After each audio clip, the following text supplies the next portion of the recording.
in zip code 55414, which is by the University of Minnesota, one year I looked at it, and there were actually 35 rental properties that sold in that zip code, and only 7 of them made it on the MLS.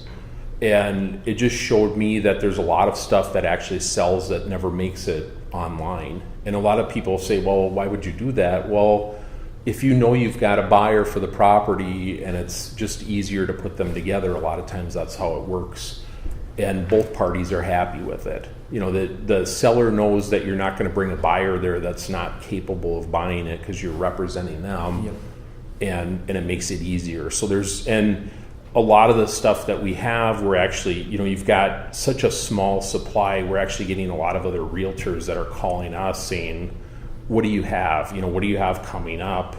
And they know that we work with duplexes and other rental properties, and we have a lot of stuff that's either coming online, or sometimes sellers they don't want to put it on the MLS. They don't want their tenants to be bugged.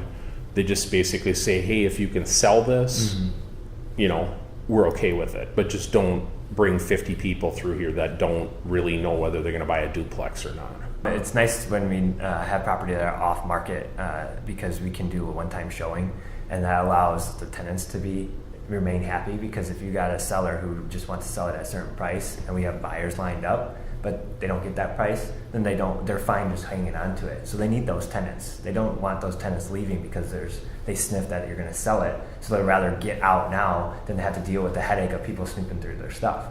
So as a seller, as an owner, you want your tenants to remain happy and long term. But if you can sell it, then that's why it's good to work with us, because we can send a buyer in there, kind of backdoor it, make sure that they like it, and then that they're qualified to be able to purchase it.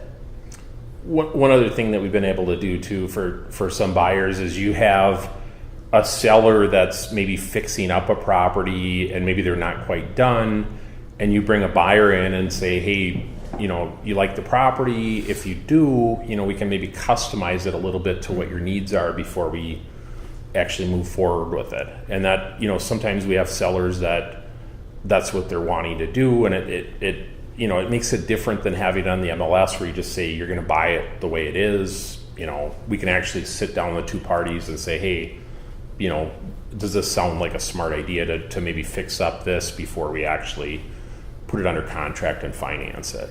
I like that idea. So this whole idea, if people have a duplex, a triplex, or a quadplex, and maybe they're not totally ready to sell right away, having a conversation with you then would be a huge value. Yeah, because two different things. A lot of times we can get buyers that are qualified, that are ready to go in front of the property right away, or, you know, a lot of times we might talk with the owner and say, you know, this is what it's worth right now, but if you did these few things, you know, and I'm not going to have anybody spend money that they don't need to. Mm-hmm. I'm going to have them spend money to fix up a property and actually make more money when they sell it.